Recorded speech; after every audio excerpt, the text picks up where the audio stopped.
જિલ્લાભરમાં આજે ભાઈ બહેનના પવિત્ર સ્નેહ, નિસ્વાર્થ લાગણી અને સુરક્ષાના પ્રતીક સમાન રક્ષાબંધન પર્વની હર્ષોલ્લાસ અને ધામધૂમપૂર્વક ઉજવણી કરવામાં આવી હતી। વહેલી સવારથી જ ઘરોમાં ઉત્સવનો માહોલ જોવા મળ્યો હતો, જેમાં બહેનોએ પોતાના ભાઈઓના કપાળે તિલક કરી કાંડા પર પ્રેમનો પવિત્ર તાંતણો બાંધીને તેમના મોં મીઠા કરાવ્યા હતા। આ તકે બહેનોએ ભાઈના સુખ, સમૃદ્ધિ, ઉત્તમ સ્વાસ્થ્ય અને દીર્ઘાયુની ઈશ્વર પાસે પ્રાર્થના કરી હતી, તો સામે પક્ષે ભાઈઓએ પણ બહેનોને પ્રેમરૂપી ભેટ આપીને જીવનભર તેમની રક્ષા કરવાનું અને દરેક પરિસ્થિતિમાં સાથ નિભાવવાનું વચન આપ્યું હતું। પર્વને અનુલક્ષીને જિલ્લાના તમામ મુખ્ય બજારોમાં પણ ભારે રોનક અને રોશની જોવા મળી હતી। મીઠાઈ અને રાખડીઓની દુકાનો પર લોકોની ભારે ભીડ જામી હતી, જેના કારણે સમગ્ર જિલ્લામાં પવિત્ર તહેવારનો એક અનોખો અને ઉત્સાહભર્યો માહોલ છવાયો હતો।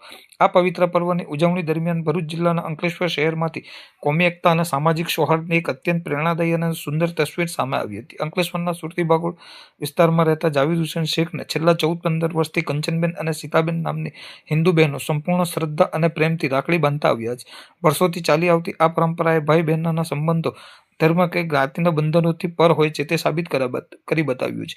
આજે પણ કંચનબેન અને સીતાબેન જાવેદભાઈના કાંડે રાખડી બાંધીને તેમના દીર્ઘાયુની કામના કરી હતી અને જાવેદભાઈએ પણ બહેનોને પ્રેમપૂર્વક ભેટ આપીને સદા તેમની પડખે ઊભા રહેવાનો કોલ આપ્યો હતો। આ પ્રસંગે અંકલેશ્વર ખાતે કોમી એકતાની મજબૂત મિસાલ રજૂ કરી જિલ્લામાં ભાઈચારા અને શાંતિનો એક સુંદર સંદેશ પાઠવ્યો હતો।